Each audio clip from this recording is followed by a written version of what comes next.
วัสดีครับอาจารย์ครับผม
Hello and welcome to another Dhamma meeting where we will discuss the Buddhist practices of charity, morality, and meditation.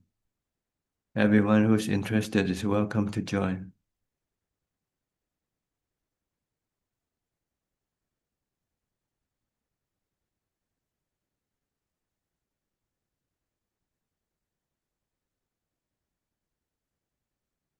Okay. First in line is Diana from Wales. How are you? Good afternoon to you. Afternoon, Ajaan. I'm okay, thank you. Happy to be here. It's been full of complications, life, but I feel if you approach it as Dharma, it seems to be helping. Just let go. You can hang on to anything eventually. Yes. Do what Yes. you can, but if you can't, just let it be. Thank you. No And need to losing sleep over anything. it will be anyway, won't it? Yeah, everything is anicca, dukkha, anatta. Everything one day will all end up like bubbles, soap bubbles. We are all Yeah. like soap bubbles. Yes. That's a lovely concept. I like that one. Mhm. Thank you. Look at all those people who came before us. Where are they now? They're all gone, right? And they're worried just like we do worry. But that doesn't change anything. So it's good to constantly reminding ourselves that we are subject to aging, sickness, and death. Separation from the ones we love also. And try to live accordingly.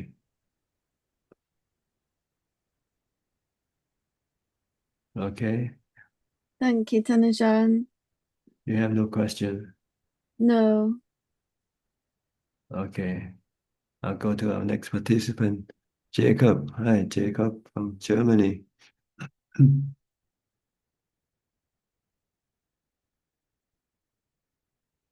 Hi, good to see you. Yes, from Germany. I think I'm not doing too well at the moment, still, sadly. What's this? I've been trying to reduce my sensual craving by reducing sensual pleasure for like a week or so, and I reduced that quite significantly. But after that, I was starting to, I wasn't able to draw much pleasure out of out of meditation, and I was starting to feel more and more depressed. So I thought maybe I did too much at once and reduced it too intensely, considering my capability of meditation. And um, then I thought, okay, I might do a mix, and on Sundays keep the 8 precepts, and on Sundays not keep them. And I somehow am doing quite badly at the moment again. And when I try to meditate, I quite quickly get discouraged. Um, I I'm not doing too well at the moment. I'm afraid. Yes, and I was thinking you probably will say I should just try to meditate harder and try harder and meditate more. But anyway, I would still wanted to attend. So maybe I could seek out your advice and you can tell me off. Or If you cannot yet meditate, just practice mindfulness instead. Try to be mindful in every postures that you are in. Just watch your body. okay, And then keep just the 5 precepts first. You cannot keep the 8 precepts. okay. I mean I can keep the 8 on some days. Like yesterday I did, for example. And yes, okay. So I'll try that, and I'll try to gradually increase my meditation. And yes, thank you. Yes, you have to know your strength. Do what you can. Don't try to do more than what you can because you can get stressful. And just try Okay, to increase it gradually as you move on. okay. Okay. Yes, thank you so much. The Buddha And said thank you. like tuning up the violin string, you know. Too tight is not good because it can break the string. Too not Okay, tight enough, it just doesn't make any good sound. So you have to find okay, the right balance with how much you can do, okay, and do it from that point on, and gradually maybe increased as you have more strength to do. okay, okay. Thank you. Okay, you're Thanks a lot. welcome. And thank you for attending, even though you're sick. I wish all the best to you for Yes, I'm getting better sorry. soon. I hope you can excuse my flu. So from time to time I have to blow my nose. Okay, good luck to Thank you. you. Next, Thank you. Professor Ken from Switzerland. Afternoon, Ajaan. Yes, Uh, I heard you. You sound a little bit sick today. I hope you have enough yes, this strength to is go on. my second day now of the flu, Okay. but it's getting better. Okay. Yeah, for me, I'm being quite successful in finding more time for the practice now Mm-hmm. and reducing the working time gradually. So I find that quite beneficial. So I'm going to keep on this way. Yes, sometimes you just have to do things gradually. You Yeah, need time to adjust to the new way of living. that's my plan at the moment, to reduce gradually, but the more I reduce, the more I feel like increasing the rate of reduction. So I think it's going okay. Thank you. Okay, good. Are you No still specific. teaching? Are you still teaching? Yeah, I still do some teaching. It's almost the end of the Semester. school year now, and Yeah. after the summer, I have very little duties then. So I'll be Okay. going in that direction. Ajaan. You still haven't planned to stop working entirely?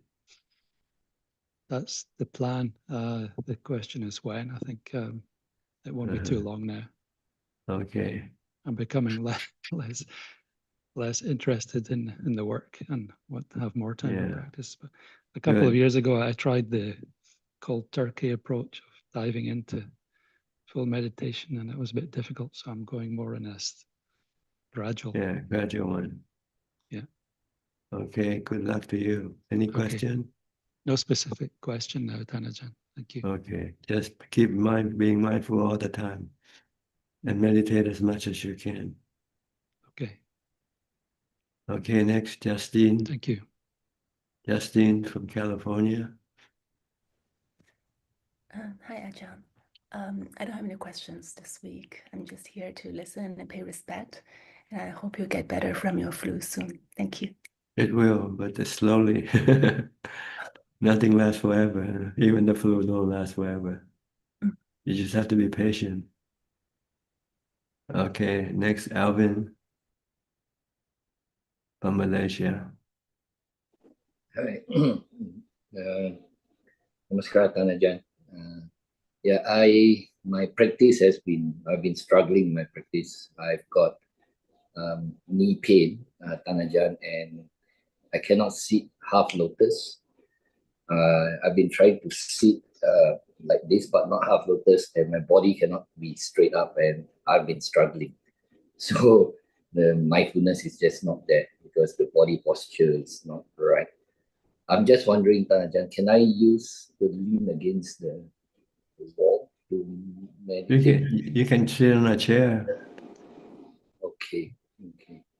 You know, because you don't plan to sit for a long time anyway. So sitting on a chair is also okay to do.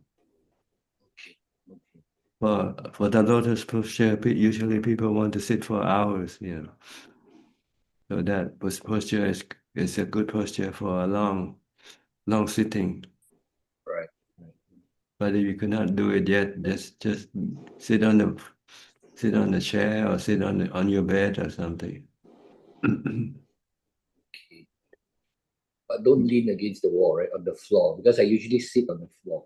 Don't lean your back on anything because that will make you too comfortable, and you can then fall asleep. Okay. Mm. So what you mean is the chair without a backrest, just normal. Yeah, just sit back straight, and without. But if you want that to use the back it's okay. So you just have to try out which one is better or worse, Right. Okay. See, practice you need to do is a trial and error method. Sometimes you have to find out for yourself which is good for you, which is right for you. Something might be right for somebody else, but may not be right for you. So you just have to try different method. Okay. But the essential thing is mindfulness. This is all the same regardless of what posture, where you sit or walk or stand. You need to be mindful in order to stop your mind from thinking.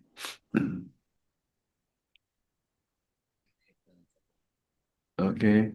Yeah, I've got one more question, Tanajan. I think this has been discussed before regarding Yoniso Manasikara. I'm just wondering whether we need jhana to before this Yoniso Manasikara, Tanajan. Well, you can contemplate anytime you want if you're not meditating. But using contemplation alone will not be sufficient for you to stop your defilement. You need the strength of the jhana to help you stop the defilement. After you investigate with wisdom and you see the cause of your dukkha is your defilement, your cravings, then you have to stop it. But if you don't have jhana, you will not be able to stop your cravings. So your contemplation you can do anytime you want, except only when you meditate, you don't want to contemplate. You want to stop your mind from thinking, to get into jhana. But once you have jhana, when you come out and when you use wisdom to find the cause of your dukkha, you'll find that it's from your defilement, your cravings. And then you can stop them right away if you have jhana. If you don't, you cannot stop them.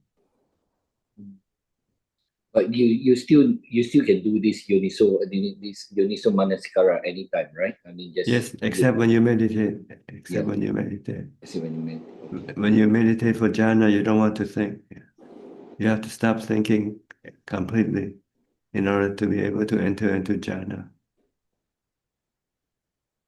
But once you come out of meditation, then you can investigate, you can contemplate, you can develop wisdom any way you like it. To understand that the nature, the three characteristic nature of things. To see that everything is anicca, anatta. Your dukkha arises from your desire to have them not being anicca, not being anatta. You want to have and keep them for yourself. And you want them to last forever. But they don't. That's when you have dukkha, when you lose them. Like your body. Yeah. Your body is anicca, is subjected to aging, sickness, and death. But we cannot accept this fact yet. Yes. Anytime we get sick, we try to resist. We want to get well soon, Yes. And that creates stress in your mind. If you don't have any desire or craving to get rid of your sickness, just let it be. Then you won't have any stress, any dukkha. That's true. If you don't have jhana, you could not stop this craving or desire.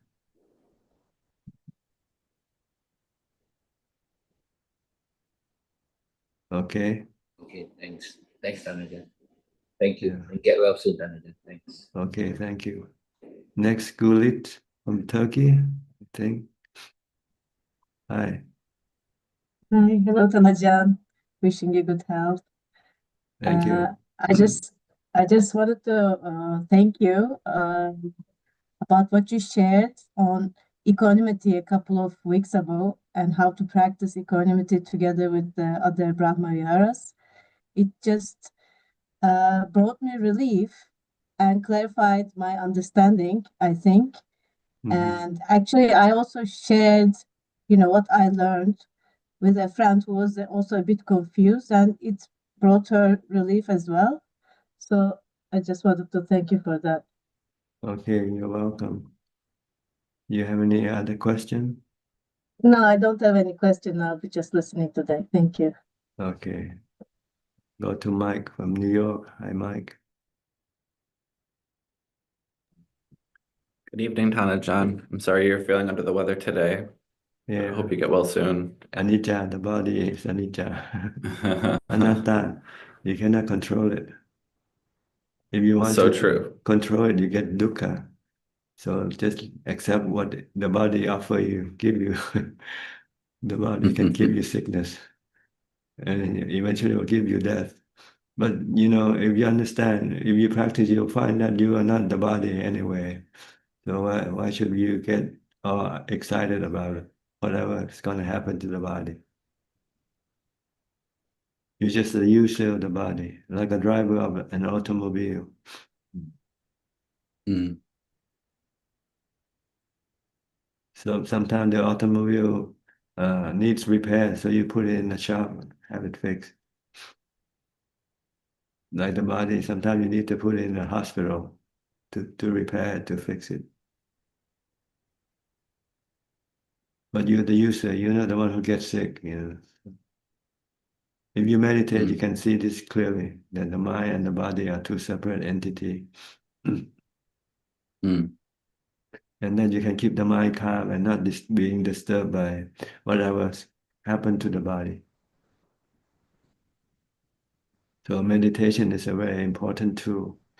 Jhana, stay calm, stay in equanimity, and let things be, because sometimes you just cannot do anything about them anyway. If you try and if you don't succeed, then you can become disappointed and frustrated and sad. If you know that you cannot do anything about it, then just let it be.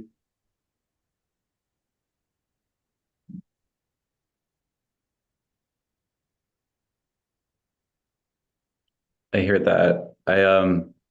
this past weekend, I was having some stomach problems myself, and I noticed how much my stomach, any indigestion or stomach problems immediately will trigger kind of like bad mind states, or often it'll kind of make me think about doom and gloom scenarios or like worst case scenarios. So does Tana John have any advice for, separating, uncomfortable, like, states of health with, doom and gloom scenarios, or about anxiety that you get from the body? Well, just think that you be thankful that you haven't got the worst of it yet.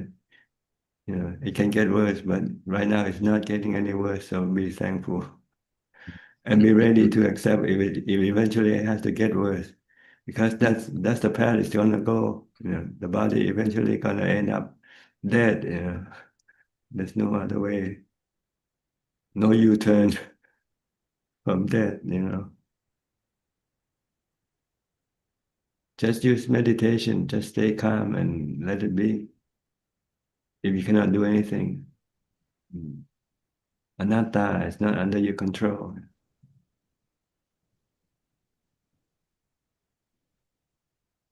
Okay. Thank you, Tana John. You're welcome. Next, Tommy from Australia. Did you receive my answers? I did. Thank you very much for that. Okay. What you mentioned, they are mental states. They keep changing. So don't be attached to them. Just know them for what they are. They come and go. It's hard to get attached to it because it doesn't happen very often. I wanted to ask about the section applying the mind to the elements. Should I read it? Okay. Moreover, a monk in regard to this very body, however placed, however disposed, reflects by the way of the elements. There are in this body the earth element, water element, fire element, and wind element, just as though amongst a clever butcher or a butcher's apprentice, after slaughtering a cow, were sitting down at a crossroads after dividing it into portions. Even so, a monk in regard to this very body, however placed, however disposed, reflects by way of the elements. There are in this body earth element, water element, fire element, wind element. Well, in modern terms, you can look at the body as a composition of nitrogen, oxygen, hydrogen, and all the elements. Yeah. That's what the body is made up of. Or you can use the four big elements: the earth, the fire, the wind, and the air, the gas. Is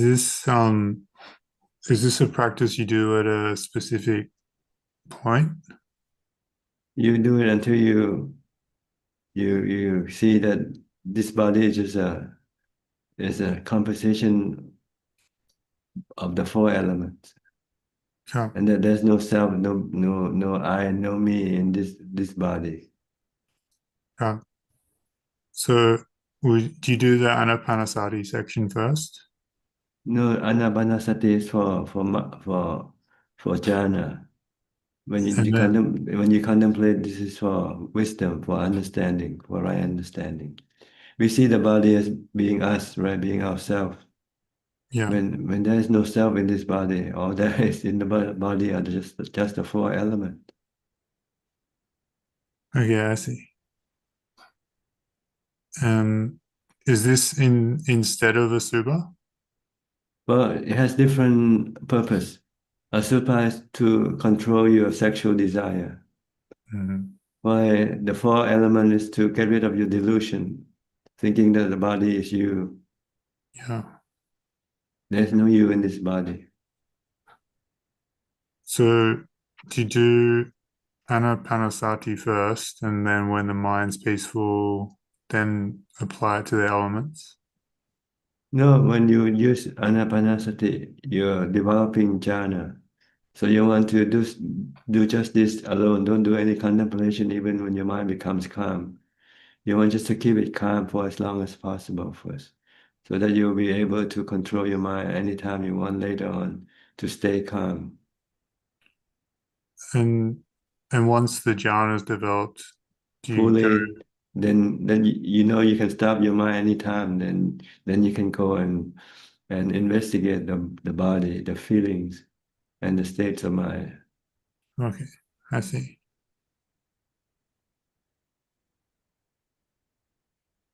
First, you want to investigate the body and let go of your attachment to the body. Like anicca, impermanent, the body is subjected to aging, sickness, and death. Yeah.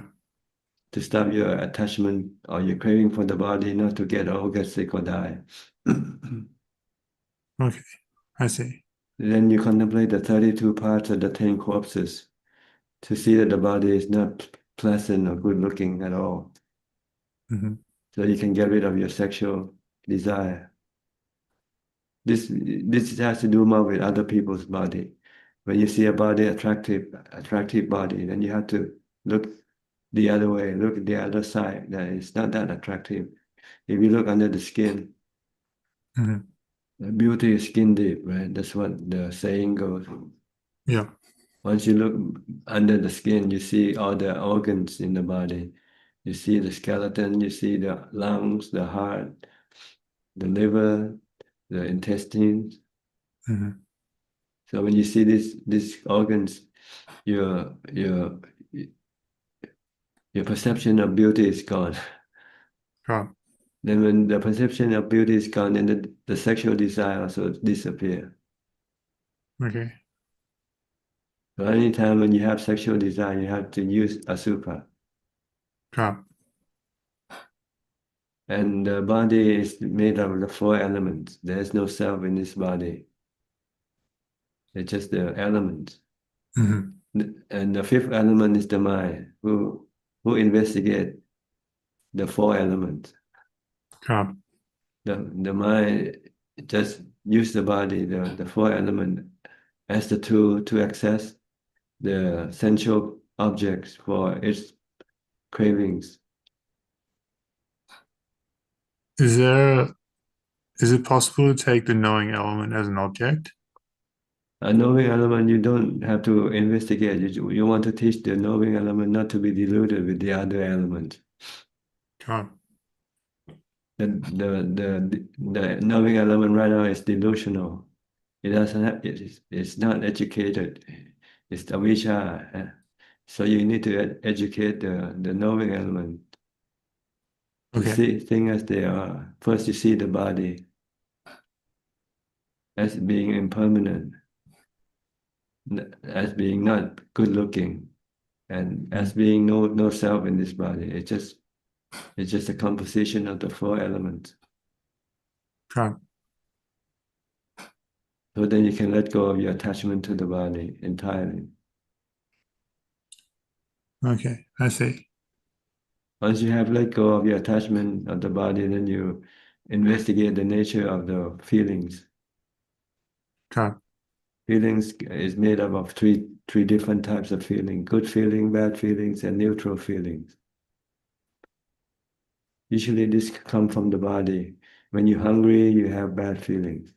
When you eat, when you have a full meal, you feel good, you have good feeling. And when you're not hungry or full, you have neutral feelings. And this feeling keeps changing all the time. You cannot just tell them, I only want good feelings. Like when you go to a restaurant, you can order food, but you cannot order feeling to just have good feelings, because they keep changing. This is the nature of feeling. Anicca also. Anatta, not under your control. Yeah. If you don't want to have any dukkha, you have to learn to live with all the 3 feelings, not just any one particular feeling. Because if you attach to one particular feeling, when it changes or disappears, then you can become sad. Yeah. So you try to accommodate all 3 feelings. Sometimes the body is hungry, okay. You know this is bad feeling, but you don't have to be stressful from this bad feeling. Okay. Just stay calm and accept the bad feelings. Like when you're sick, like I'm sick, I have fever, just accept it. Yeah. Then there's no stress in the mind.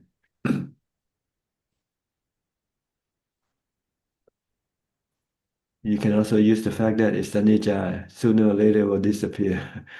Bad feeling will disappear also, like good feeling. Nothing lasts. No one feeling lasts. They keep changing, replacing each other. Sure. So you just have to accept them. Then if you can accept them, then you don't have any dukkha. Okay. And the same with your state of mind. Yeah, your mental state of mind. Things are happening in your mind. They're like movies. They just come and go. You just don't be attached to them. Even though how marvelous the experience might be, it's just temporary. It's anicca. It's anatta. You cannot force them to happen all the time. Sure. Sometimes they might have bad experience also, not good experience. Be ready. The way to deal with it, just equanimity. Just stay calm and don't react to whatever you see when you experience in the mind. Then the mind will not we suffer. We have no suffering. If we teach the mind just to acknowledge or accept, don't react with cravings. Okay. Okay, clear enough? Mm-hmm. You still keep on practicing your solitude? Yeah. Still out here. Okay. Any improvement? Not today. Up and down, huh? Sometime Today, up, sometime down. I just try and stay in the game. Yeah, just stick to it, and things will get better eventually. Yeah. Don't give up. Dr. Maharal say, don't give up. Don't surrender, he said. Okay. Just keep fighting with mindfulness and wisdom. Go. Okay? Okay. Thanks, Ajaan. You're welcome. Next, Marsha. Hi, Marsha from Ohio. Haven't seen you in a while. Oh, but I've seen you in the Facebook Live. I see. I'm- Okay. You just don't come in. I wanted to come in today. I was surprised to hear you say that we have to educate the knowing. Yes, the knowing is deluded. See, avijja controls the knowing right now. Our knowledge is delusional, not true knowledge, because we don't see everything as anicca, dukkha, anatta. We tend to see the opposite. We tend to think everything is permanent, everything can give you happiness, everything under your control. But it might happen sometime briefly, but not all the time though. Eventually everything will just, will just go crazy. I think Yeah.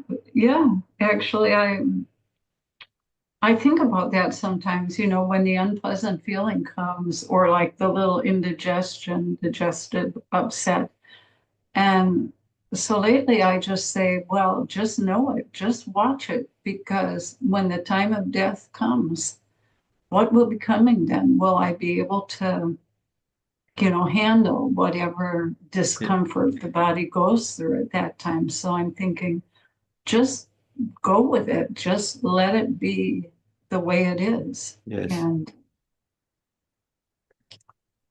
yeah. And in order to be able to do this, you have to test yourself with when you're meeting pain, for instance. See if you can remain calm and not be upset from the pain of the body. Or sometimes you might experience some near-death experience and see how you react to such an experience. The other thing I've been looking at,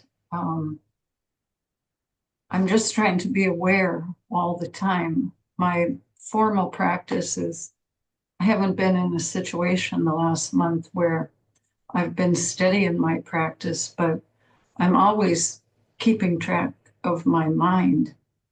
And as I've been doing that, I'm getting the insight into how thoughts come and then they're gone. Yes, And everything something comes and goes. happens Uh-huh. and it's finished. Yeah. And I'm not like holding on to it anymore. And it's like, I'm thinking it really is true that things come and then they go. And It's like a movie we're watching. Life is like a movie. it's a strange way to see things because I'm not holding on to it. I'm not trying to make it how I want it to be anymore. Yeah, So I'm just seeing the beginning and the ending, the beginning and the ending. It's here and it's gone. And just be a movie watcher. Just take life like a movie. You cannot yeah, you cannot design your lifestyle, your life, You're given life. Life is given to you yeah, by yeah. the law of nature, anatta. Yeah. And the more I'm surrendering to that, life becomes so much easier because I can be patient. Sometimes conditions are really good for practice, sometimes they're not. And then when the conditions are not right, I'm much more patient. And during those times, it's like wisdom can come during the Yeah. times when I'm not striving for a practice, but I'm just letting everything be as it is. Then the wisdom does come. So That's the goal of the practice, is to be able to let everything come and go. yeah, it's very hard because I don't want to think I'm not controlling anything.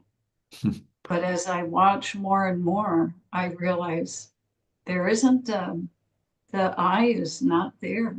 It's just things happening all the time.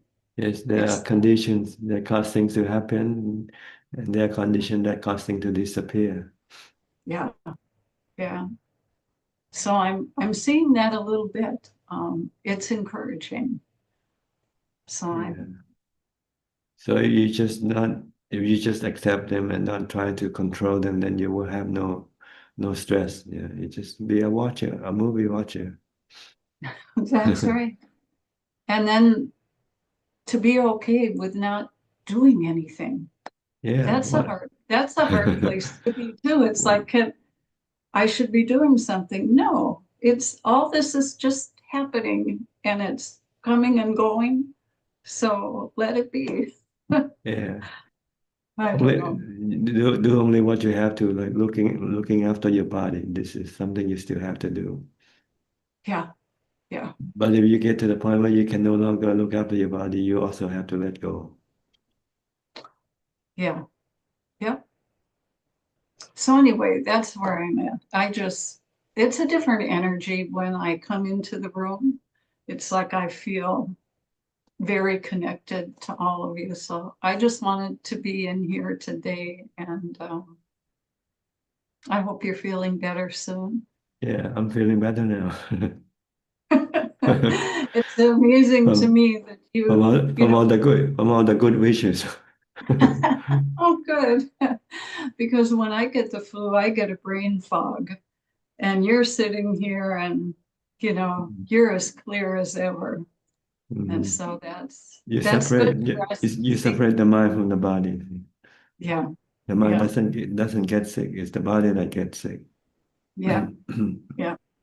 So anyway, I'm watching. I'm gonna keep trying to separate things out more and more. Good. All Okay, right. thank you. You're welcome.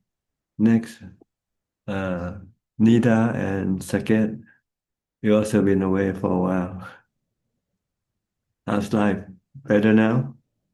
Good evening, Ajaan. Yeah, we wish you well for your health. Mm. Yeah, we've been away. We were visiting my parents' hometown. I Uh, see. and it's interesting to see that my parents are getting old. I've always seen them strong and active, and they're still very active, but somewhere their health takes a turn. Somewhere the BP is high, or they're becoming diabetic, or so it's challenging to see them getting old. It's the Um, truth, though. it's a truth. Yeah. True, true. That's why the Buddha said we should contemplate this every day. Yes. We are subjected to aging, sickness, and death. So when things happen, you don't get surprised, you know. There's no surprise. Yeah. Hmm. True. We also visited a lot of our relatives and friends, and one challenge was like in my hometown and I guess everywhere, the way of people of showing love is to feed us. So wherever we were going, lots of items were coming out for, and they were like, please eat this, please eat that. We've got it specially for you. Please, and if we say no, they'll feel a little disappointed and sad too. So I think the question is like, how do we say no without really disappointing or making our friends and relatives sad? That's Well, the if you that's want the to make them happy, then you just eat it, but you don't have to eat it all, though. You can have a few bites. hmm. Yes, yeah, we tried that, and ultimately we actually were sick. Both of us had upset stomach by the end of it. Mhm. Yeah, so yeah, gradually I think because we visited them after a very long time, they were more showing their love. And if we keep visiting them frequently, they'll stop reducing the number of items that they bring out. Yeah. So, but it was good to meet them. And I also noticed that they're all like, of course, meals, a lot of meals, not just 3 meals, actually, they eat more than that. Um, their life is all about material things, sense pleasures.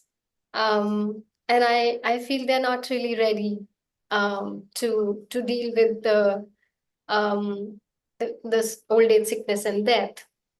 If even if Yes. you bring the topic to them that someone passed away and they were young, they quickly want to change the topic Hmm. because they're not ready for it. And I was like, how do I really help them? I myself, I am still a novice and I'm still trying to understand the reality, the ultimate truth. But I was thinking, if we can, if is it possible to help them at all, or I should just leave them in their It delusional de- it world? depends on them. See, if they approach you for advice, then you can give them. Mhm. But if they don't approach, then there's no point trying to tell them what's. So some people are not ready yet for the truth. They still want to live in delusion, avijja. They think that everything will last forever. Everything will give you permanent happiness. Everything is under control. Mhm. Then one day, things are not under your control. Then they become very sad because they don't know how to deal with the situation. But that's too bad, what can you do? If you try to tell them, then they can get angry at you or trying to, you know, try to teach them something that they don't like to learn yet. So just let them use equanimity when you get to this point. If you can't use metta, then you have to use equanimity. Mhm. I had focused more on metta. I have to now let go and focus on Yeah. equanimity. Because too much metta can make you sad also. Yes. So then you have to stop. Then you say using metta is not the right method. So you have to use equanimity instead.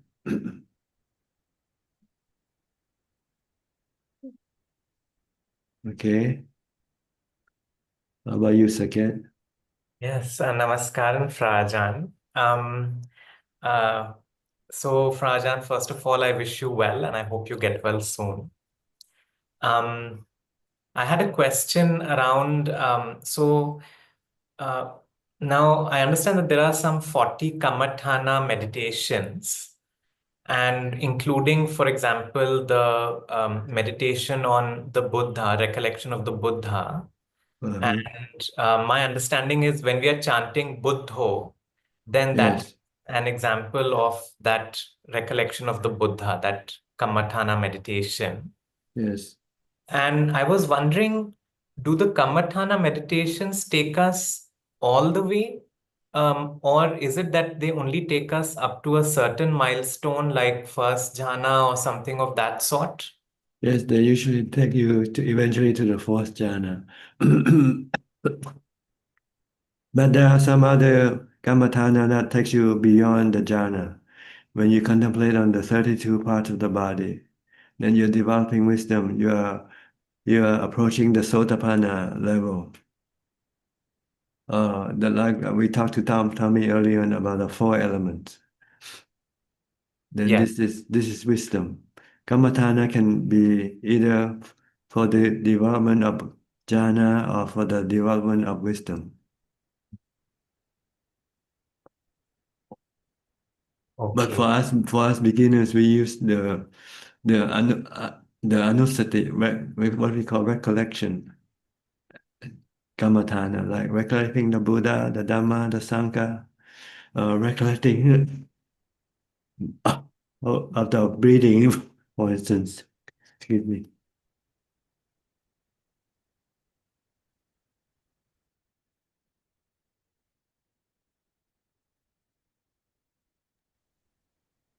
So, usually you can use either mindfulness of the Buddha by reciting his name. But if you like Dhamma, you can reciting the word Dhamma or Dhammo. If you like the Sangha, you can recite the word Sangho. If you like watching your breath, then this is Anapanasati.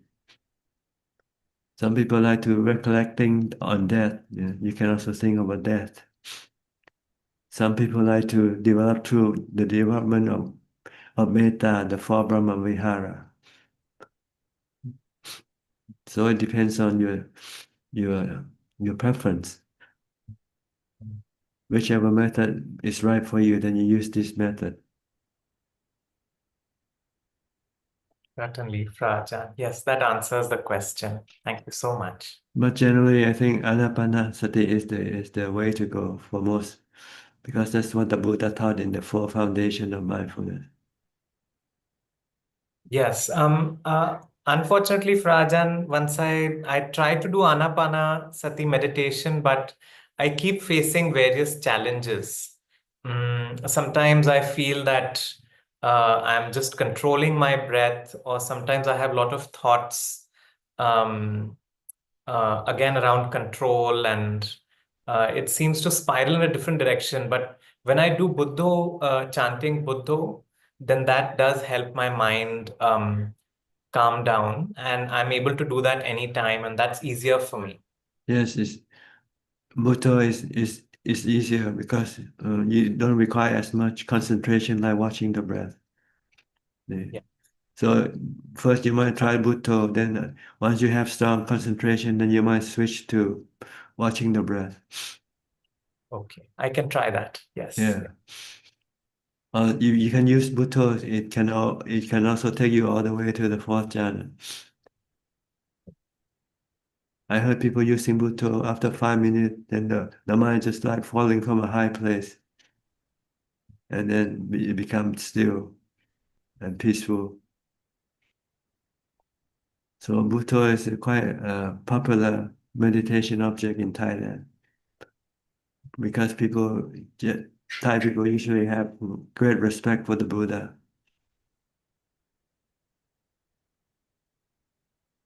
So when they're reciting the name of the Buddha, they feel they're close to the Buddha. They are being protected by the Buddha. Especially when you have to meditate in in a seclusion, in a quiet environment, where you might feel afraid of something. Then you use Bhutto, Bhutto, Bhutto to help calm your mind.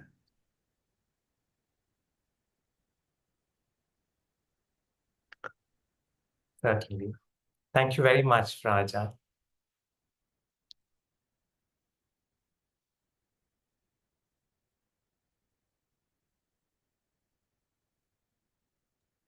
Okay, this needs to come and go. Next, Pia and Indira.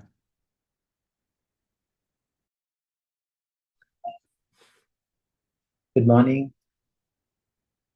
Hope you feel better soon. Yes, I feel better. It's just the body that's not good. The mind is good, but the body is not good. Mind is good.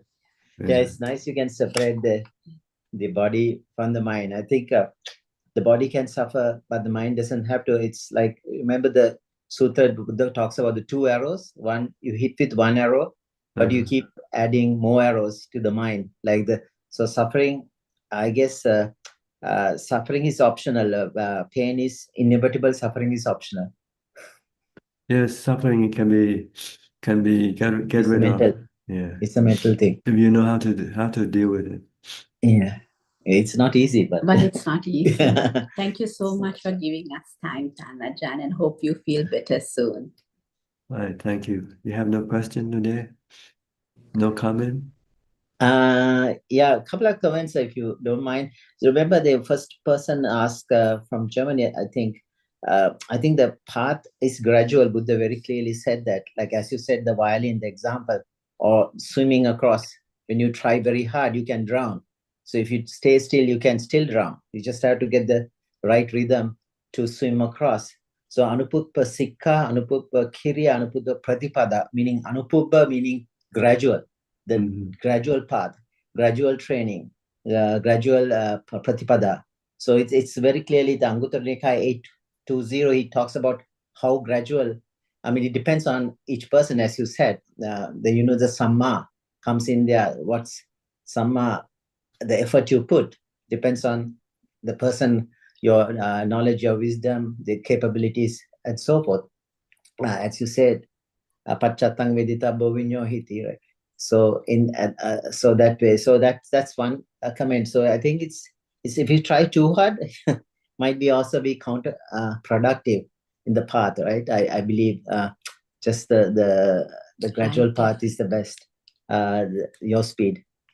Other thing I was talking about the dukkha. You talk about the bubbles or the soap. I think it was very clear in the when Buddha was walking river Ganges, there were so much bubbles formed in the river, and he points to the river and asks, "Look at those bubbles. Is there any substance in that?" Just like the form, when a person with good eyesight examine this, it's empty. So it's like the form or the body is like a bunch of foam, like a bunch of foam. They're bubbles. Yeah, bubbles, yeah. And the pain is just as the same, you said, as a bubble, like in the rain, when it drops, there's a forms a bubble, very quickly disappears. And Rupa Vedana Sanya is like a mirage. And it's each example he gives. The last one, Sankara, one before last is Sankara, is like a banana tree, plantain tree, which somebody wants the heartwood and goes cut all these trees and try to peel it. There is no heartwood in the banana tree. Just like the onion, you start peeling the onion, nothing inside. Yes. Yeah, and the last one is the consciousness is like a magician, the magic trick, illusion. So interesting how. So the idea is not the metaphors. See the emptiness. There's nothing substantial in. That's what he's trying to get at those metaphors. Everything are just natural phenomena. That's the rise and passing away does not say like the clouds in the sky, then they will fall as rain, and then it will return back onto the sky again, become clouds. So it's a recycling thing. So the conditions are correct, right? Something appears, the conditions are gone, it's gone. Okay, good. Thank you. Thanks for your take on the script from the scripture. This can Thank be you. Yeah, helpful. it's called a Pena Pindika Sutta. If somebody wants to Okay. pick up. Thank you, Thank you, Tanajan, and Sach. hope you feel better soon. Teruan Yeah. Saranai. Like I say, I feel good already. It's just the body that doesn't feel good. Okay, thank you. Next, Celia. Hi, Celia from Peru. You came in a few times and didn't have a chance to speak. Did you just go out? Hello, Prajan. Yes, I came early today. But I was early all other days, but I couldn't make it. I'm happy I could make it now. And I hope your body continues to get better, Prajan. Okay. I have a question about the first precept. In my mother's bedroom wall, there are tiny animals that actually can't be seen in normal light, no? Mm-hmm. There are not many now, maybe 10, but they reproduce quite quickly, no? And it has been a problem many years ago. Now, I'm not going to fumigate, but what I do is I vacuum them. Well, that's what I do. Bathing them? Vacuum them, like with this, I don't know how you call it, vacuum, like aspire Vacuum. them. Yes. Suck them Yes. into a vacuum cleaner. Yes. Okay. But I don't know if that's going against the first precept, actually. It depends whether you kill it or not. Kill them or But not. I don't know. I have Okay. no idea. I've Googled it, but it didn't appear if The Buddha that said, would kill if them you or don't not. know, then you shouldn't do it. But then what can I do? Just leave it Because alone. I Just leave leave them them alone when alone. they're in other rooms. In my room, for example, I've seen some. I leave them alone in the dining room. But in my mother's room, it's different because she's very sensitive to animals. No? Well, you And can add, now, yeah, she's not in a situation that she's going to be able to recognize if she's bitten by these animals. No? well, see, there are people who makes a living fumigating. So if they know that you need, they can come and do it for you. Then you It's don't not the have, same thing. well, they're the one who break the precept, not you, see. As long as you don't ask them, you just tell them, your problem. And they say, oh, I can fix the problem for you. Then it means they're willing, they're volunteer. Because this is the occupation. That is what they do every day anyway, regardless of what. Okay. But you must not ask Emailed. them, can you please come and fumigate my house? You cannot say that. Yeah. You can say, Yeah. we have insect problems in the house. Is there anything you can do or something? Okay. But that's not tweaking a little bit the because your intention is the same thing, no? It's like getting rid of them. Getting rid of them, yes, but it's not your action, and you did not. Not killing them. Interesting. That's how we Okay. monks have to do sometimes. Even we are not allowed to cut trees, for instance, but sometimes we have trees that come in close to the house, and we cannot cut them ourselves. So we let the lay people know that we have problem with this tree. Then if he willing, he will say, "Okay, I can fix it for you." But you cannot ask him to come and fix the problem. Okay. Okay. Get it. Tell, Okay, I can yeah, work with that. yeah. Okay. But Many thanks, if you Prajan. want to be strict and be pure, then you just have to leave them alone. Yes. I will wait to see how it goes. Okay. Okay. Many thanks, Prajan. I hope you continue to get better. Okay, thank you. How's your mom? Okay. No, she's not doing well. Mm. I think that yesterday and today it's the worst that her health has been in many months. She actually needs brain surgery. I've been busy these days, and I will be very busy in the next weeks with that. No? Are I you will probably preparing? have a question with that. Are you preparing yourself for her death yet? I've been preparing I've been preparing for years and months, but you never Okay. know how it's going to be, no? You never know how you're going to react at the end, no? Well, Preparation, there's always the preparation, no? But yeah, if one never knows. you prepare, then maybe the reaction won't be as bad as if Yeah, you didn't do any preparation at all. hopefully, Mhm. yes. Yeah, okay. Just keep contemplating until your mind feel fully accepted. What can you do when a person has to die? You couldn't stop. I You have cannot stop. accepted. Yeah, To cry and to be sad doesn't change anything anyway. It only hurt yourself. You only hurt yourself. You don't want to hurt yourself. You want to protect your mind from suffering. that's what I think when these thoughts come of what may happen. I think that not that yes, I cry, but then it's like yes, but crying is not going to change anything, and I'm just suffering or creating more suffering, and then it goes, no? And I'm trying to see this process of how it comes and then how it goes. Yeah. Yeah. Okay. Just keep contemplating. Keep reminding yourself we all are subjected to death. Yeah. Not just not you alone. Everybody in this room are also in the same boat.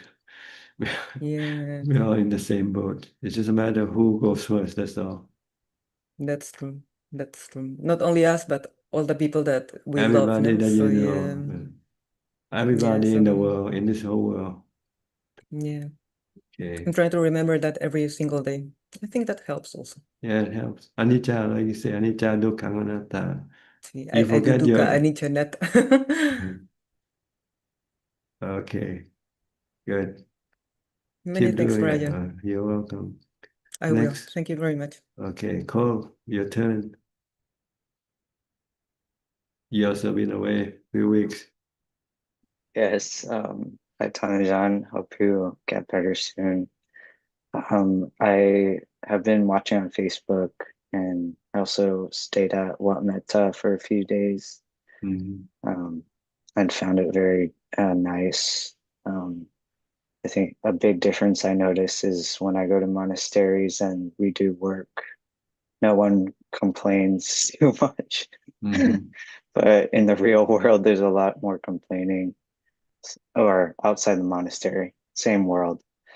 A few weeks ago, you said that everyone alive now in 100 years, they'll be gone, and everyone 100 years ago, they're also gone. And I found that very helpful. I hadn't thought about it in that way before. So I've been, if I'm driving or just walking around, I try to think, okay, everyone out here that I see will be gone in 100 years, and that's really helped with contemplating anicca. Are there is that useful to try to think of that as we're just walking around? Anything, you can do it anytime you like. Just to remind yourself that everything is temporary. Nothing lasts forever. So especially when you are attached to something or you want to keep things and you're facing with stress, trying to keep them, then you say, why do I want to be stressful with something that I'm gonna lose anyway?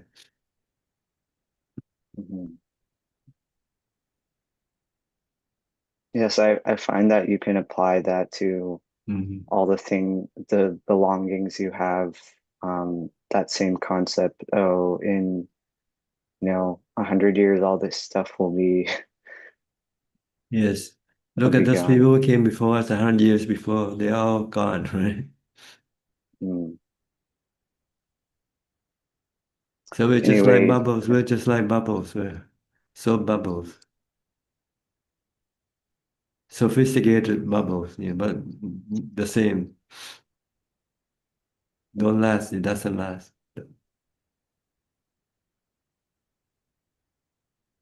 Think of this all the time. Then you can let go of your attachment or your cravings for things.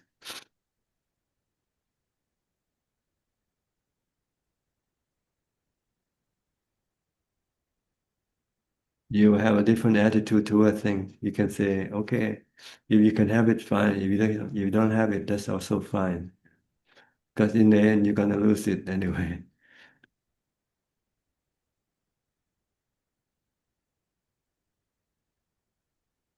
Only thing you don't lose is your mind. Your mind goes with you everywhere you go.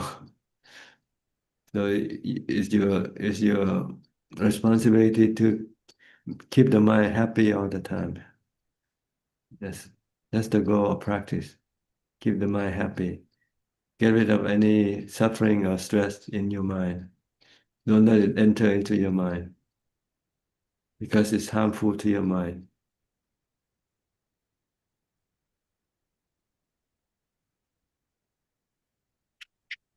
Sometimes in order for your mind to be happy, you have to give up everything. Then your mind will become happy because there will be no stress, no worry about anything anymore. If you have something, you usually have to worry about it.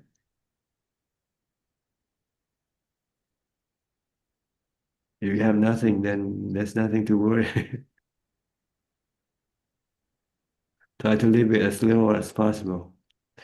Minimal. The Buddha says, live it a minimal life.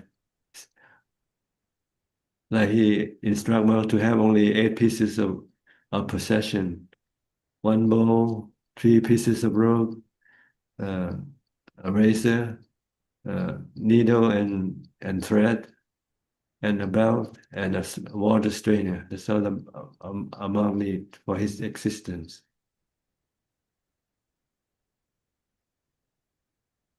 Then you don't have to go work, trying to have money so you can build a house, get everything.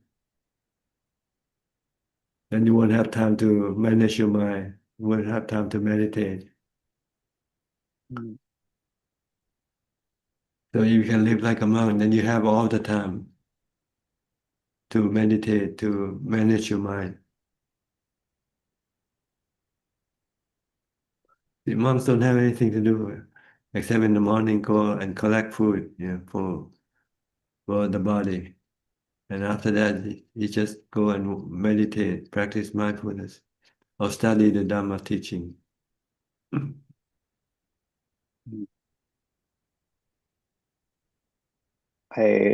not gonna lie, I do have the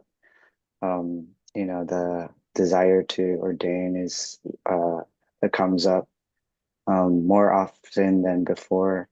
I have right now a personal reason why I cannot ordain, and it's kind of makes me sad sometimes that I cannot or possibly cannot. You never know. You never know the future. Things can change. So just wait for the right time, right moment, right conditions. Yes. But be prepared, be ready to go. Yeah, I'm taking it one step at a time. I told myself this year I should not buy any more new clothing unless absolutely necessary, because I have enough. That's right. Good. Try to reduce your buying stuff, when you don't need them. Buy only things that you really have to buy.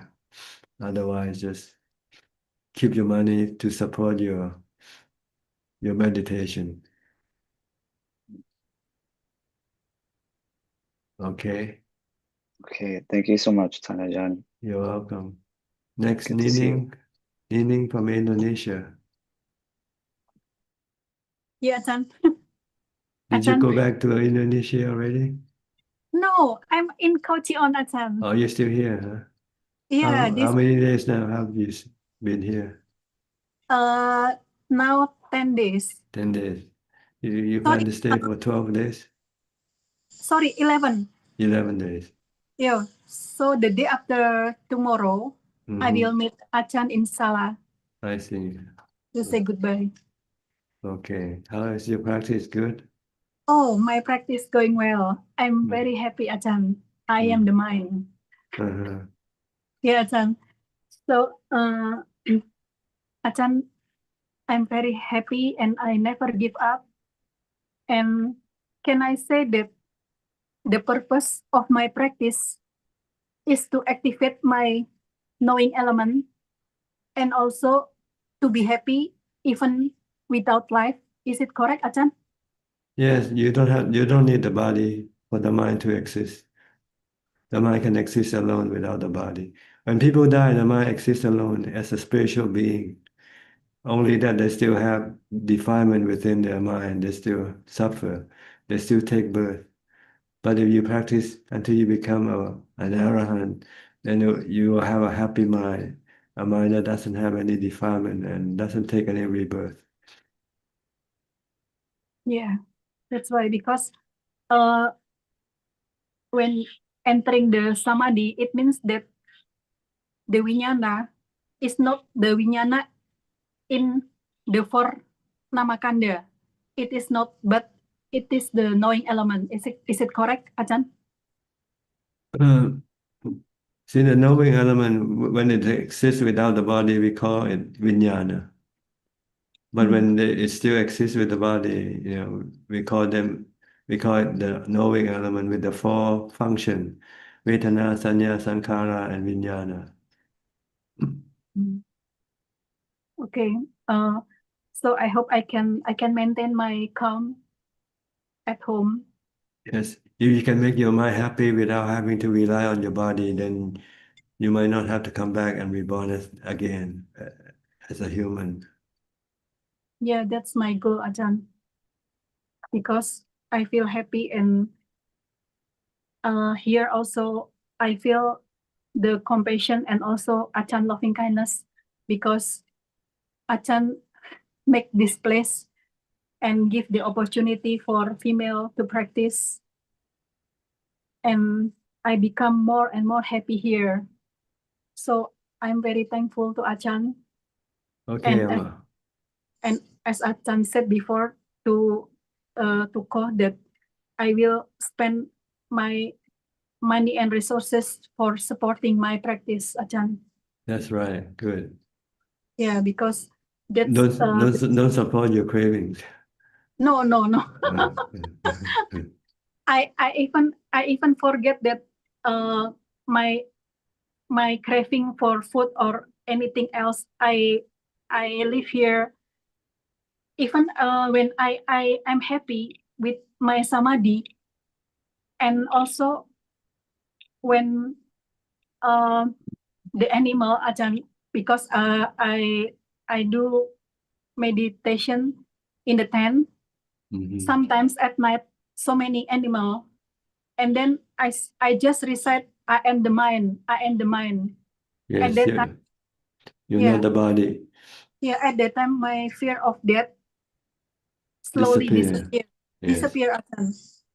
And I don't know, at that time, I feel happy, and I also forget that I have mother, Ajahn. Is it correct? Yes, when you practice, you forget about everything Yeah, I forget everything, Ajahn. temporarily. Yeah.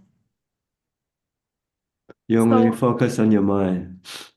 Protect your mind, keep your mind calm and happy. That's all when you practice.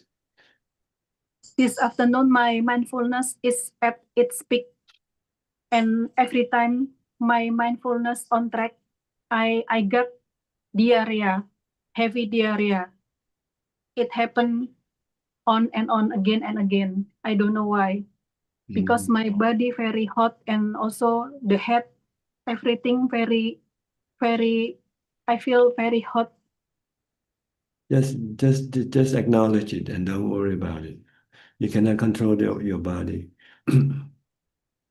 Yeah. If it doesn't get sick, then don't worry about it. If it gets sick, then you might have to treat it. Yeah, I hope Ajahn's body get well soon, Ajahn. Okay, thank you. Yeah, I'm very thankful, Ajahn. Okay, see you in a couple of days. Yeah, bye-bye.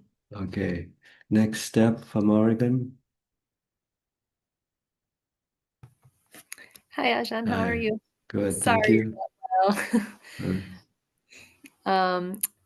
I wanted, I guess, an update. Last week I was really, really upset about my pet rat. And my pet rat is okay. I just, in case anyone was, she did hurt her arm, and so over the course of the week she's been healing, and it was really good for my practice because I saw where I was attached more than love. It was attachment. I saw attachment to those that I love, and I saw attachment to my practice, that I wanted it to stay. I like the peace and the calm, but that's not, I don't know, that's not going to be all the time. I have to work with all the feelings. So I feel like I had a real deepening of practice this week. The only way out is through. That's what I kept saying. The only way out is through. So yeah. Yeah. The only way to deal with everything is meditation and mindfulness. Yes. And I had to just keep reminding myself that this is the nature of having a body, So yeah, it was very good. Okay. Hope you feel better. Yeah, thank you. Thank you. Next, Al-Sasim from Malaysia. Good evening, Tan Ajaan. Hope Ajaan will get well soon. I have no Yes. questions, just listening. Okay, thank you. Thank Next, you. Lynn from Indonesia. Good evening, Tan Ajaan. Thank you for having us today, even though you are not very well today. So thank you so much. And hope you get well soon. I'm getting better already. Yeah, I saw from the first time of this Zoom session, you were not that well, but now you're getting better. Yeah. That's The sneezes are becoming less and less now. good. Runny nose. Yeah, so happy to hear that and see that also. Yeah. Just to let you know that I've been doing well with my practice, and I've got more inclination towards meditation, especially when my situation was not very good. So I feel that meditation can be one of the refuges that I can rely on. So that's quite good. Yes, meditation is to protect your mind from stress.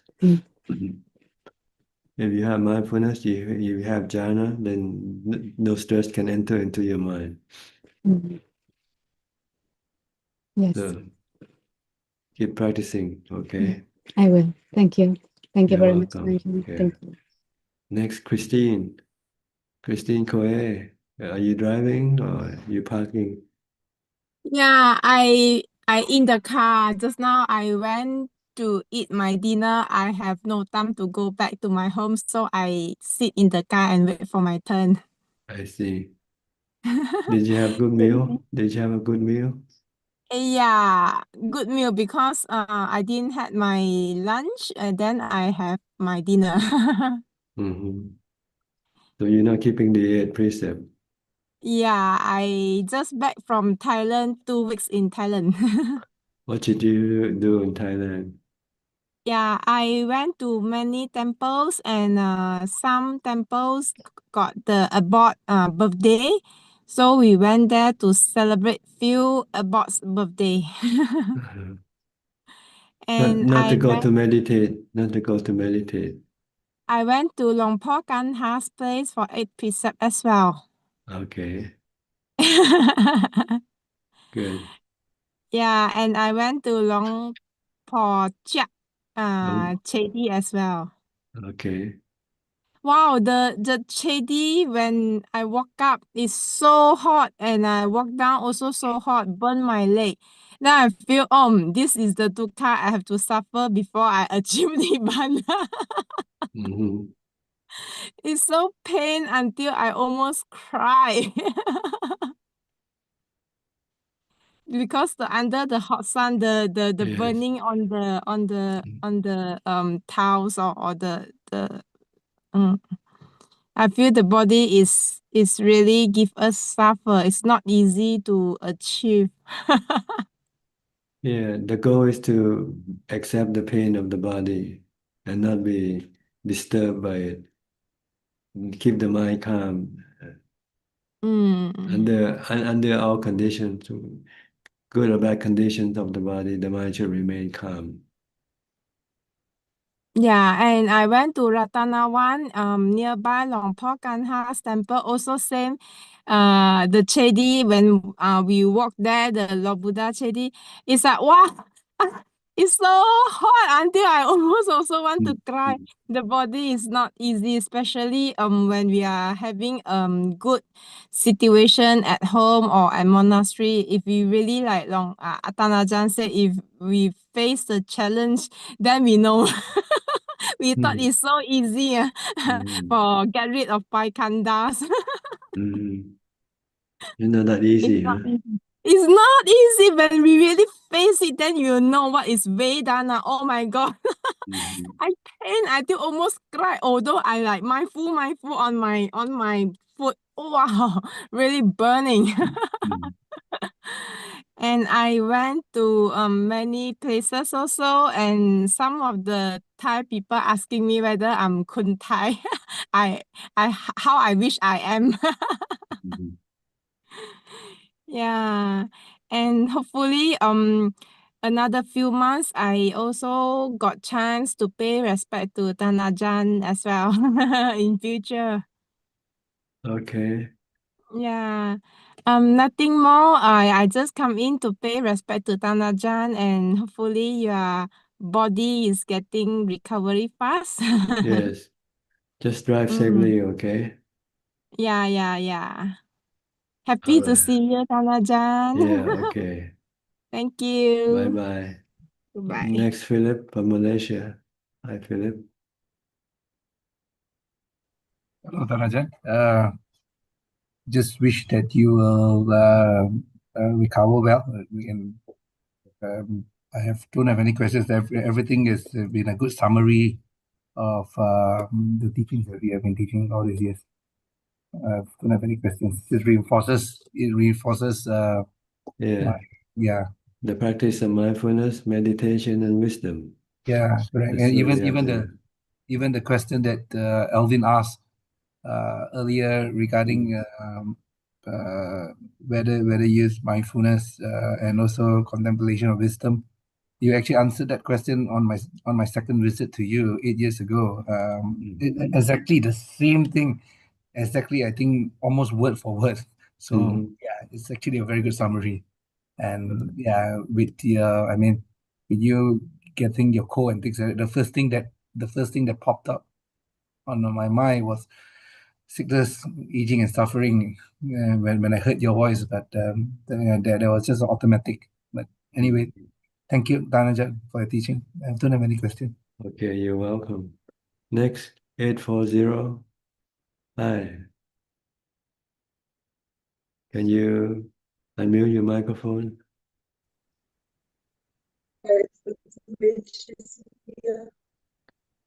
Can you speak louder or closer to your... Okay, what's your name? Yes, yes, of course. Yeah. Sorry, I didn't have. Yeah, that's better. Yes.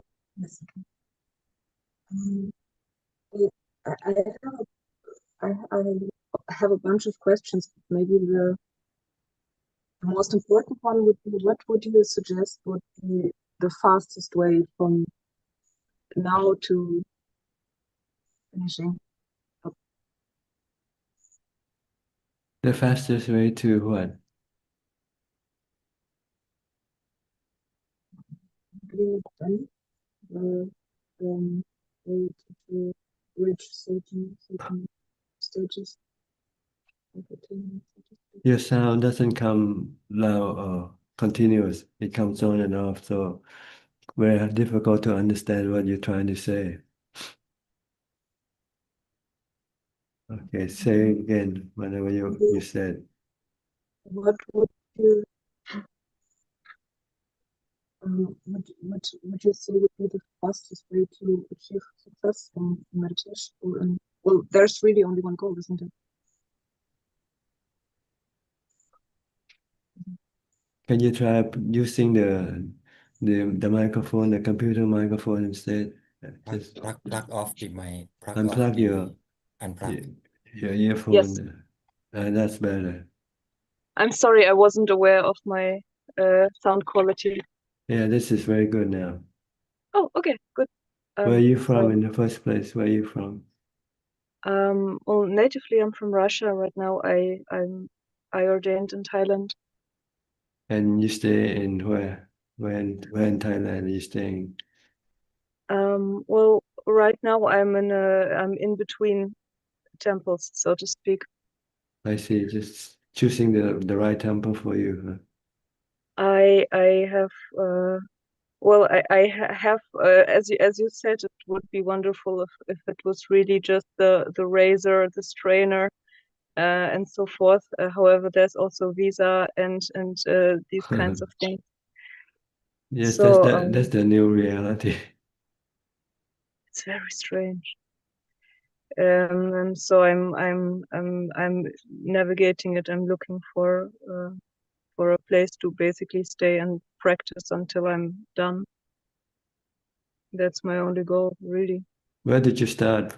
Which monastery did you start from?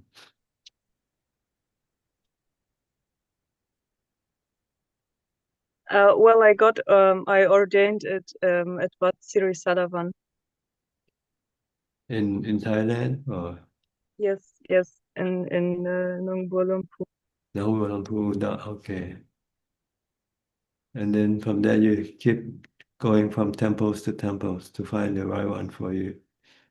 You need to have some temple that will certify for your visa, right? Exactly. Mm-hmm. You find it difficult? Find it easy? I find that the more serious I practice, the more difficult the worldly condition seems to come against me. So I developing my courage to continue practicing as seriously as I can. However, I find that even the most beautiful places don't seem to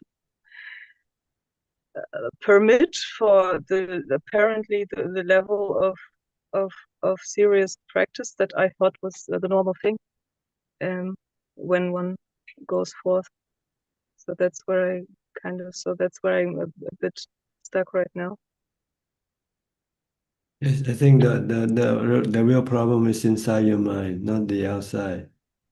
Oh, thank goodness. What would be the best solution? That's wonderful, because that means that I can get it. Yeah. Yeah. Just develop mindfulness and wisdom. You lack mindfulness and wisdom to deal with the conditions around you, the outside condition. If you have enough mindfulness and wisdom, you will be able to live it under any situation.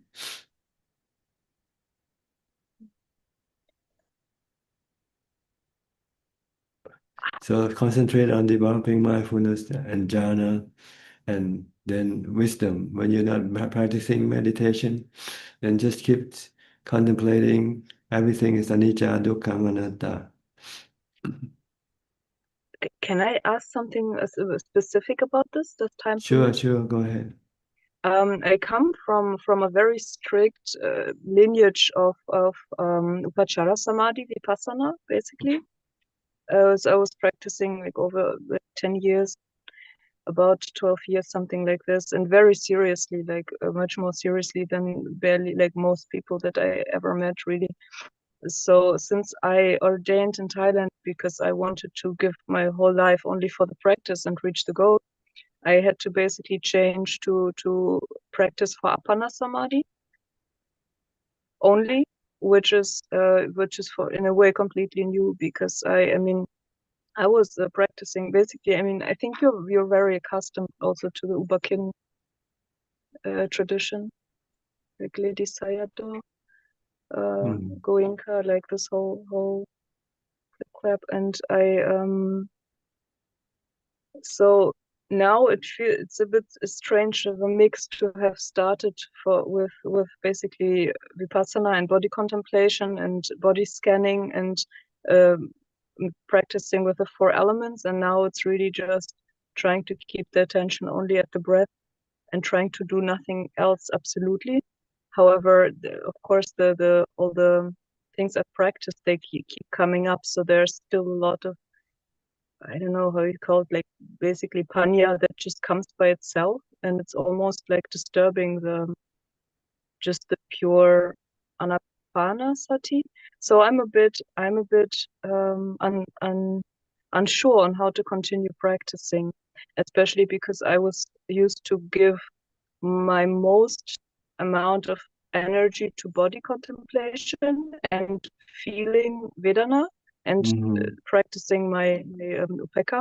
And now I'm trying to focus only on the breath. And then what happens is usually that I either just faint, and then I just find myself passed out and like a lot, like ridiculous amount of just passing out, or somewhere pain gets so strong that I'm not really sure what to do with it. And basically the suggestion of a former Ajahn was, just sit through it for like 12 hours straight. I tried, I couldn't. He just kept pushing. So now I'm a little bit clueless on how to continue my practical practice. Maybe that's the problem. Yes, you have to separate the two practices apart first, the samatha and vipassana. You should first develop the samatha bhavana first. That means getting into jhana or appana samadhi. In order to do this, you have to use mindfulness to stop your thinking. Don't do any contemplation yet, because they will be in conflict with the practice for jhana. The practice of jhana or appana samadhi is to stop thinking.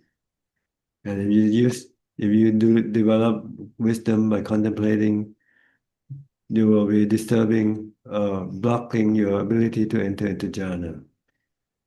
So you first have to forget about vipassana entirely and focus only on samatha bhavana. Mindfulness all day long, from the time you get up to the time you go to sleep. Just tie your mind to your body. Keep watching whatever your body is doing all the time and not allowing your mind to go think about any other thing. Then when you have time, sit down and meditate. You can use watching your breath, anapanasati, or something else if you like. In Thailand, some people like to use butto. So this is what you have to do first to develop jhana or appana samadhi. Once you have that, then you can go to develop wisdom or vipassana. Vipassana is to study the nature of the body, to see that it's anicca, dukkha, anatta.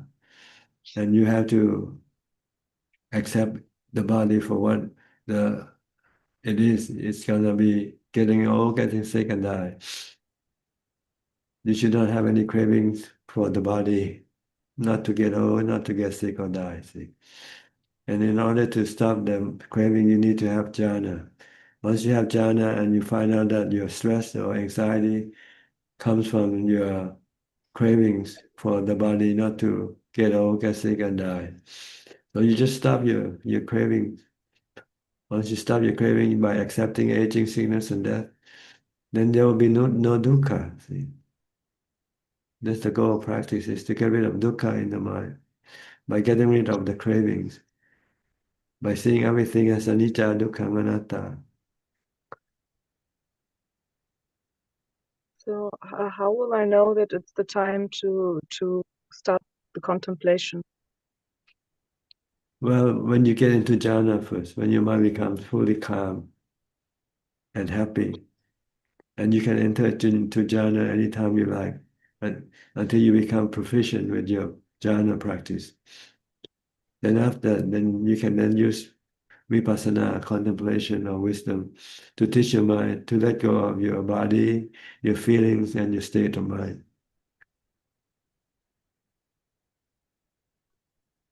Yes. And would you say that when you said to be aware of the body from the moment I wake up until the moment that, or until the moments where it passes out for some reason, would it be the best thing to keep focusing only on the point of the in and out breath? No, not at all. You should watch what your body is doing, the action of the body.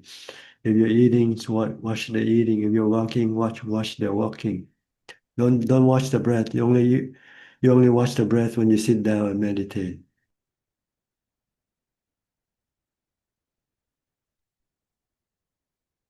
Understand?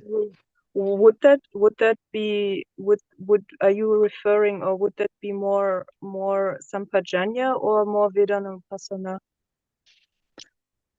I'm saying that you first, when you developing mindfulness or sampajanya, you don't want to think. See, you want to tie your body, your mind to the body, to prevent it from thinking about other things. If you have to watch your body all the time, then you cannot go think about this and that. You cannot go to the past. You cannot go to the future. You'll be tied to in the present. The body is in the present. What method would you suggest? Would it be just kind of just being anywhere with any sensation, or on the body? I mean, I can't watch the body without automatically watching Vedana, right? Don't pay attention to Vedana. Just pay attention to the body only, to the action of the body. Because if you do pay attention to Vedana, your mind can become distracted. Your concentration you will lose your concentration. You want to focus only on one object. So, for example, when now I'm sitting, how would I be just aware? Then you watch your breath when you're sitting. Then when your body is not moving or doing anything, then you watch your breath.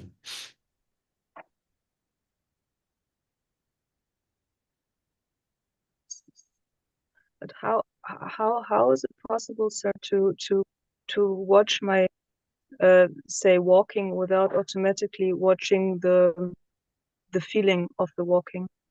Isn't it impossible to observe?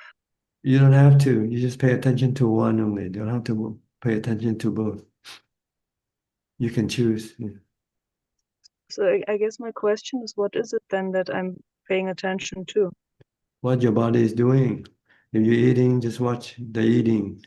If you're bathing, just watch the bathing. Whatever the body is doing, just keep watching the body to prevent your mind from thinking about other things. If you start to think about other things while you're watching the body, it means you're not mindful anymore.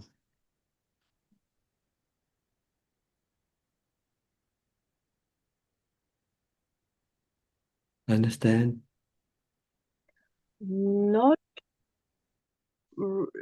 sure methodically what exactly I would be watching, but I will probably just try it out. Have you read the Four Foundations of Mindfulness? Yes, I almost know them by yes, very much so. Okay, just read the section on mindfulness of the body, mindfulness of movement of the body, the four postures, and the action of the body. Gachanto gacchami pajanati, this one. I'm not sure the Pali is, but I only read the translated version, so. So yeah, okay.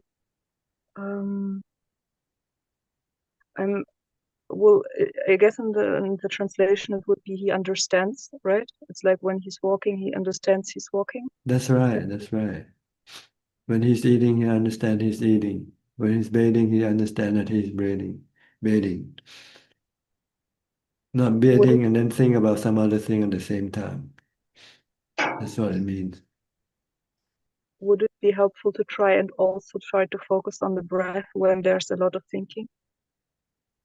To come back to watching the breath is difficult. See, when the breath is more subtle than the body. You can watch the body. It's right there in front of you. If you watch the breath, how you kind of feel the breath, the breath is much more subtle. It's harder to catch than the body. But if you can use the breath, that's okay or fine. So, but I don't think so. The Buddha didn't mention this. If you want the breath, then you have to keep the body still, sit and not doing anything. Then you can watch the breath. Yes, that makes sense absolutely. So when I sit and breathe and at some point a very strong pain comes up, should I just change the posture and keep with the breath? Yes, Or just ignore everything. Just stay with the breath if you can. what would you suggest to do when pain gets really strong? Well, you can use, if you cannot use your breath, then you can use a mantra instead. Recite mantra, Bhutto, Bhutto, Bhutto, or anything, just to keep your mind concentrated and not thinking about the pain. Forget about the pain, that's the goal. Because if you can forget about the pain, then you won't be creating any stress in the mind.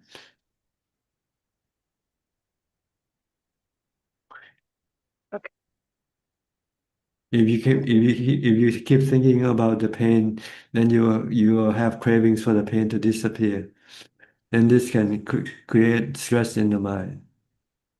So if you concentrate on a mantra or something, and then you become entirely forget about the pain, then there will be no cravings for the pain to disappear. Then there will be no stress in the mind. Then you can live with the pain. Because the concentration strengthens. Oh, yes. Okay, you have to know what you're doing. If you're doing mindfulness, then you don't want to do any thinking. And it's no time yet for you to develop wisdom, because wisdom without samadhi is useless. You cannot stop your cravings. Once wisdom tells you that dukkha is created by your craving, you will not be able to stop your craving if you don't have samadhi or jhana. Yes. So proficiency in jhanas. That's right. Be proficiency in jhana first. You can stop the mind, calm the mind anytime you want. Then if you can stop the mind, then you can stop your craving, see?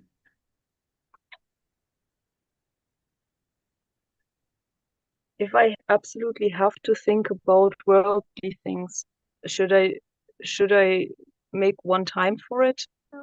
Or just would you suggest, even in this situation, just forget about everything, just practice and watch and observe and let my vipaka do everything, basically?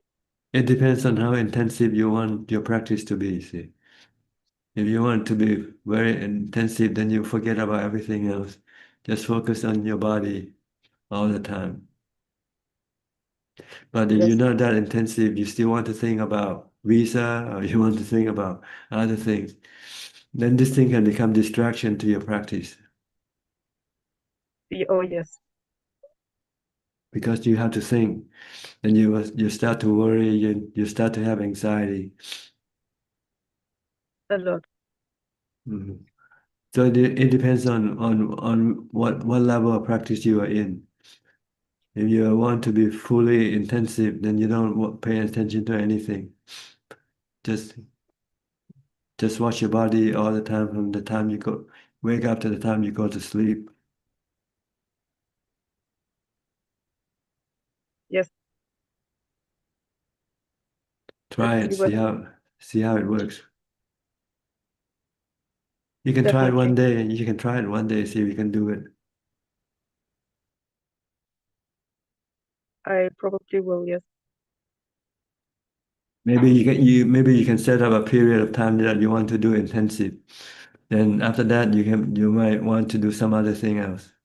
Depends on what you have to do or not. See, if there are things you have to do, then you might have to revert to less intensive practice. But if you find that you have nothing else to do, then you want to devote all your time to intensive practice. Then you don't want to think about any other thing. Yes. You can try it for 1 day, 2 days, or 3 days. See how it works. Starting now. So, Okay. yes.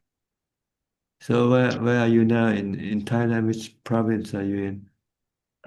I think I'm still in the Udon Thani area, I see. roundabout. Yes, so I'm Are you the only one who ordained as a foreign female? Yes. I see. Here. Yes. And your purpose right now is looking for a place where you can get your visa.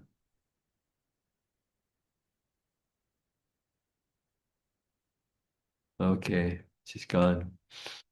Next, we'll go to Gary. Hi, Gary. Oh, she's back. Do you want to say something else? Oh, sorry. I think the internet went up and down.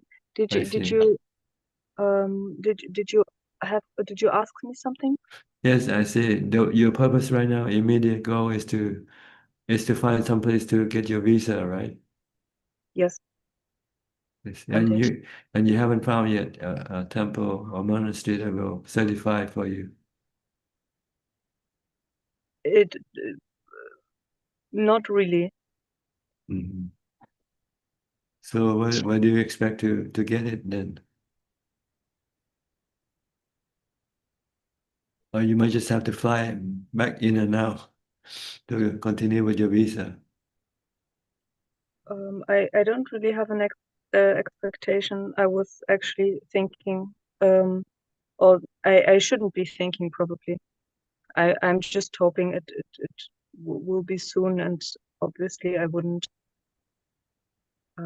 mind having a teacher to ask questions to. Because so far I did notice that with a level of very serious practice, there come some things that are very quite unusual. And it sometimes I think it would be good to be able to ask these things as well, just for my own peace sake. So I'm a bit on the edge whether it's only just the visa thing or if it would actually be also good to have an Ajaan to actually teach me, because I think that success can come very fast with support. Yes, the most important thing is to have a teacher to guide you. Yeah. But in order to have a teacher, you might have to have the visa first. Oh, I have the visa, but in see. order for it to be prolonged, Mhm. I need a place where that gives me the stamps. So I already have gotten the visa. I just need well, basically I need I need an Ajaan. Have you tried Ajaan Martin? Have you heard of him? Yes. And no.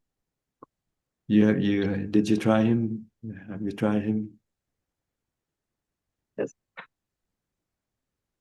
And no. What about other foreign temples like Wat Pa Nanachat or Ratanawan? Do they accept Mechi also or Bhikkhuni?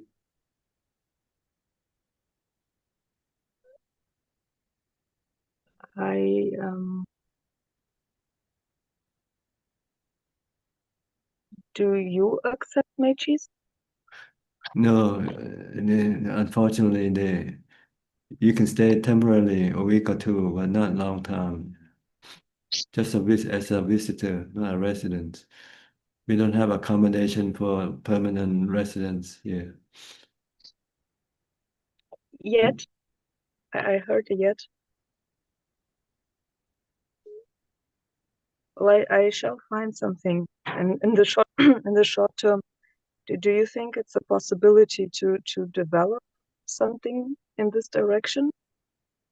You mean practice? I mean, in order to be able to practice as a long-term staying human person. Well, Serious you need somebody to get you the visa for you. Well, actually, I just need the basic living conditions. I found this to be the most the only intricate part, really. So I just need a place where I can stay and live. And you haven't found it. I heard Ajaan Martin is a place where he can accept you. Have you tried that? Yes, I did. I see. Was there. Because we just heard recently a girl from Spain, I think. She wants to go and stay with Ajaan Martin. Have you met her or I heard think of so, her? yes. I might, but that's not the place for my staying any longer. Yeah, it's very difficult to find places for it's especially female practitioner because there are not many female practitioners around.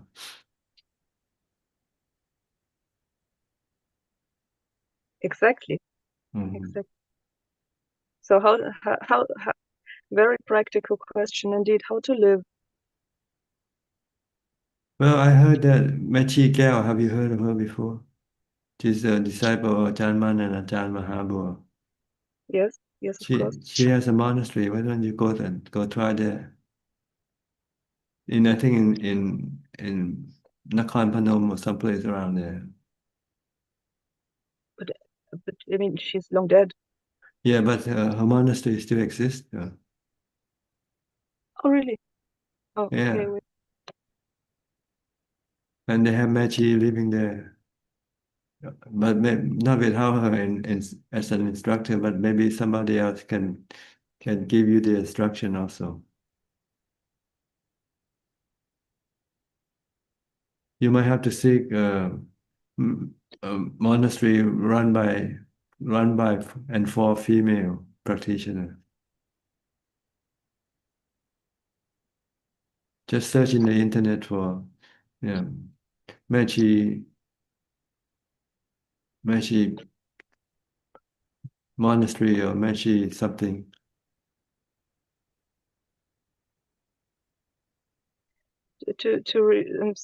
Not to repeat my question, do you think that over years or over time it would be possible that places to a place to live for some very serious practitioners, or even just one very serious practitioner, could develop somewhere in the vicinity of your monastery? Well, we cannot predict the future, so anything is possible. I can only say that. That's my sense. Thank you, Ajahn. Okay, you're welcome. I hope you find what you're looking for. Nibbana, that is. Nibbana and visa.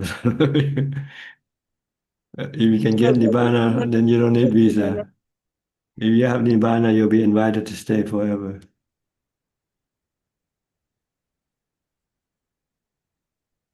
Okay, good luck to you. Success.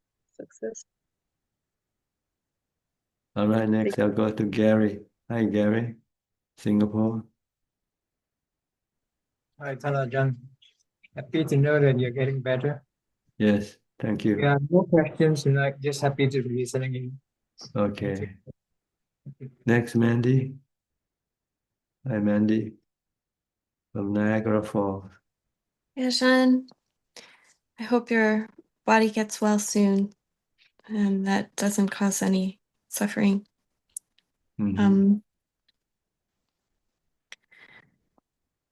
Practice this week has been going a little better, and noticing how I don't have to dive into the thought patterns or the problems.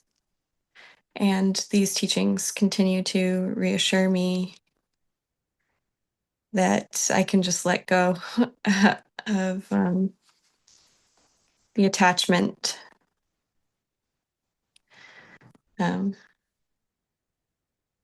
Just grateful to be here, grateful to attend and continue striving. Good. Okay, you're welcome. Next, Ramya and Anura from New Zealand. It's quite early for you now in the morning. Yeah, good evening, Ajaan. Yes, 3 o'clock, close to 3 o'clock in the morning. Close to 3 o'clock. Yeah. So I wish you speedy recovery, Ajaan. I don't have any question. Okay. And Ramya? Yeah. Ajaan, my sister is not well, so she's taking treatments for the cancer. So I am going to be with her next week to support her. Yes. Tell Yeah. her to separate herself from her body. Yeah, it's her body that's getting sick, but it's not her that's getting sick. So she should not worry, or she should not have any anxiety or stress. Yeah. If she understands that the body is just a temporary entity, that sooner or later it will have to come to an end. Yeah. I have to try. And the best way to deal with it is to calm the mind as much as possible. Okay. Okay. Okay. Yeah. Teach her to meditate or chanting or do something to calm the mind down. Yeah. At the moment, I'm helping over the phone, but when I go there, I think we can practice more together. Okay, good. Mm. Next. Thank you, Ajaan. Thank You're you. welcome. B. Ravin.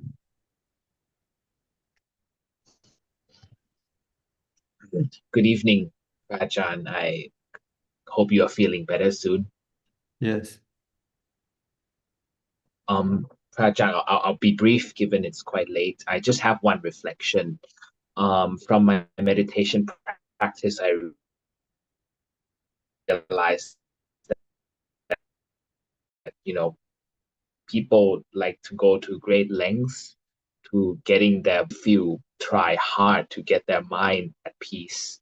And I realized that, it really is the delusions that are clouding the mind. So when I get to meditate, it's like that short period of time where I get to have some clarity in my mind to see that. And I admit most of the time I don't. So that's my reflection.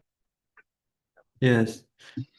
When you meditate, you more or less separate your mind from everything else, so you can see things more clearly than being immersed with everything.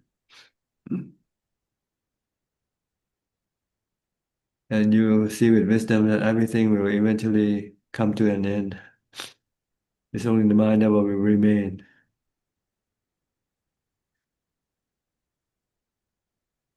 It seems like the mind, can play tricks on us, like when we go out and when I do something, when something starts, something ends, then we we want to do something else. It's like never ending. It's like an endless cycle, whereas meditation is continuous. Is that my understanding it correct? It's your craving that's continuous. Once you finish with this thing, then you want something new. You just keep going, craving for more and more stuff. But when you meditate, you're stopping your cravings temporarily. And you find that, hey, you don't need to have cravings to make you happy. You can be happy without cravings, without having to go out for dinner or to go to a movie or something. You can be happy by meditating. Yes, and it doesn't require much effort either. Just sit down in a quiet place and put your mind. Yes, it doesn't. I think it does require a lot of effort on your mindfulness. On the mindfulness, yes. Yes. But body-wise, it's very No. minimal. Just the mind. You don't need anything. You just have a quiet place to sit down and meditate. But it takes a lot of effort on maintain mindfulness to keep your mind calm. Okay, any question? No, that's just my only reflection, Ajaan. I'll keep on practicing and develop more mindfulness. More mindfulness. Okay. Thank you. Okay, you're welcome. Sulan, you're the last one in line. Oh, hello, Ajahn. I hope you get well soon. Yes. Yeah. Yes. I just wanted to say that, Ajahn, you are very amazing. Like, despite you are unwell, you still come in to teach us. Yeah, because I realized that the past few weeks actually I've been unwell also, and then I just don't have that energy and diligence to like keep up with our practice. Yeah. So I realized my mindfulness is also not there when I'm sick, and I tend to indulge myself when I'm unwell also. Yeah. So just want to say thank you for inspiring us. Yeah. Mm. Your mind is very strong, very powerful if you develop it. What makes your mind weak is your defilement, see. Oh. Once you can get rid of your defilement, then nothing will make your mind weak. Your mind will be strong and powerful. My mind will be right. I can't seem to visualize that. Like I just find myself very weak. Yeah. Because you haven't practiced anything yet. Mm. Once you get into jhana, you'll find that the mind is like a rock, very very firm, very steady, and very powerful. Oh. Oh, as in you have to be inside jhana to feel that way. Yes, you have to bring your mind inside. Right now, your mind is all over the place. Yeah, it's all over. It's scattered all over the place. That's why it makes it weak. So you have to bring it back into one place to become concentrated and to be strong. Mm. Okay. Okay. Mm. Have you been doing any meditation at all? Not really. Not really. You never took up. You never really want to take it up yet, huh? Yeah, I don't know. I just feel like I remember that time I said that I felt like when I meditate, there was once I felt like I kind of got scared from it. Then I still remember that feeling. It's quite uncomfortable. Yeah. Yeah, because your defilement is creating the discomfort. Your defilement wants to go and see things, hear things. So when it's restrained, it's creating you a lot of discomfort. See, so you cannot fight this discomfort. So you give up your meditation. Mm. So I should tell myself like just ignore that discomfort and just Well, you have to use different method. Instead of watching your breath, you should start with chanting, reciting the sutta or something. To bring up more mindfulness. After you have done chanting or reciting the sutta, then you might be able to watch your breath. You will have more mindfulness then. so like how long must I read the sutta? Like one day. It depends on sometimes it can become calm quite quickly, sometimes it takes a while. So you have to look at your mind whether it's ready to watch the breath yet. Okay. If not, then you have to come back and do more chanting first. Okay. Right? How are you? Everything okay? Everything okay. Yeah, recently I've been feeling unwell. Yeah, so it was bodily sickness the past 2 months. Yeah. Okay. Okay. Mm. Get well soon. If you're not well yet. Oh, I recovered. Oh, you recovered. Okay. Yeah, that's why I'm here. Yeah. Okay. I mean, your body might recover, but your mind hasn't yet. Yeah. Okay. It's harder to fix your mind than your body. Yeah, it's easier to fix the body. Yeah. The mind not so easy. No, it takes a lot of effort, a lot of time. Okay. That's all about the time we have. Yeah. Thank you, Ajaan. You're Yeah. welcome. Thank Okay, next, Kunchup, any more questions? Grab Namaskaranท่านอาจารย์ค่ะ. We have 4 questions and they're all from Facebook. The first 2 questions are from B. Paul. Is right concentration and attention the same thing? I think so. You pay attention to something, like your breath. And then if you continue with this attention, eventually you might become concentrated, become one. The next question, how can I believe rebirth as true? Well, you have to prove it. Believing it alone is not good enough. You have to meditate to separate the mind from the body. Once you see that there's the mind beside your body, then you know, it's only the body that dies. And it's the mind that go take up a new body. The last 2 questions are from Aun, and the first question is, the knowing mind got self or non-self?